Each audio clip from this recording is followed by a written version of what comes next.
Christmas is over, but there's time for one last Christmas video. This one is dedicated to Christmas time in the Half-Blood Prince book.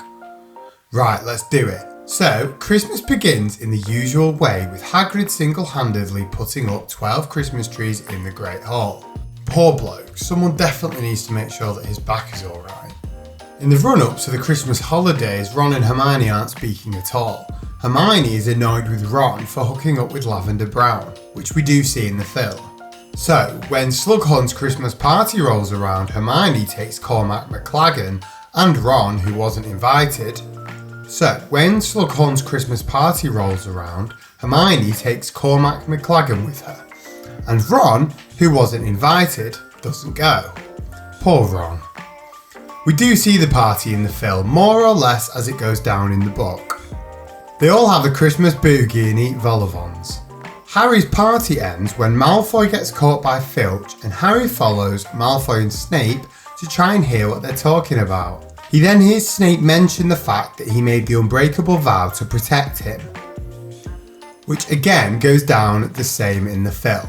So far so good, the film hasn't really missed anything out. But then it splits off. The film transitions from this pretty much directly into Christmas Day at the Burrow, a few awkward scenes between Harry and Ginny, and then into some made up attack on the Burrow by some Death Eaters. The Burrow then burns down and the Christmas is over with. In the book though, Harry and Ron go to the Burrow for Christmas and they have a lovely relaxing Christmas which does not include any assaults by Death Eaters. Christmas morning rolls around and it's time for the presents opening. Missed out from the film, of course. Ron gets a thick gold chain from Lavender with a pendant on it that says "My Sweetheart," which is all you want really on Christmas morning. Harry gets the usual jumper from Mrs. Weasley, a box of Weasley's Wizard Wheezes products from the twins, and a box full of maggots from Creature the House Elf. I'm not even joking. He gets nothing from his uncle and aunt, which is probably a good thing. But I think you would rather go back to the tissue from the Dursleys than have the box of maggots from Creature. Then it is time for Christmas dinner and it's the usual spread, but they do get a bit of a surprise mid-meal. Percy Weasley turns up with the Ministry of Magic. Now this is a pretty big moment.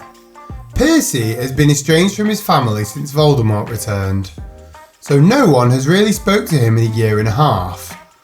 And he's turned up with the Minister of Magic, who is now Rufus Scrimgeour.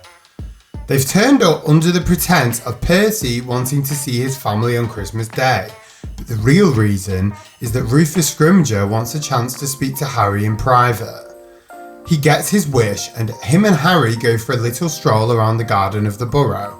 He basically wants to ask Harry if Harry will publicly stand alongside the Ministry to show everyone in the magical community that Harry and the Ministry are working together and that Harry supports everything that the Ministry are doing in fighting Voldemort.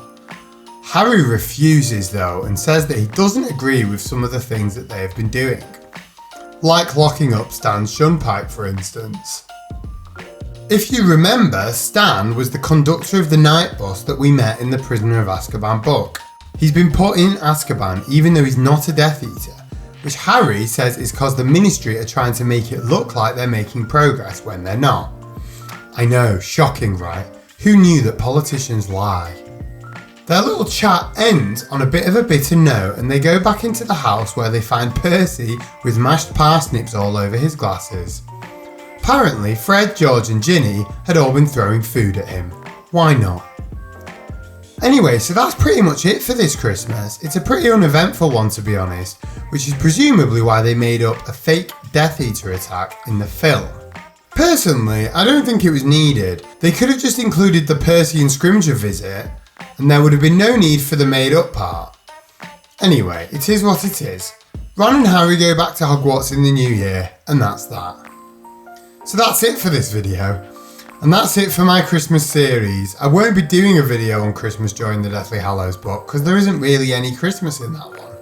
But I hope that you had a great Christmas, and if you enjoyed this video, drop it a like and subscribe to the channel for the next one. La la la la la la la la la la la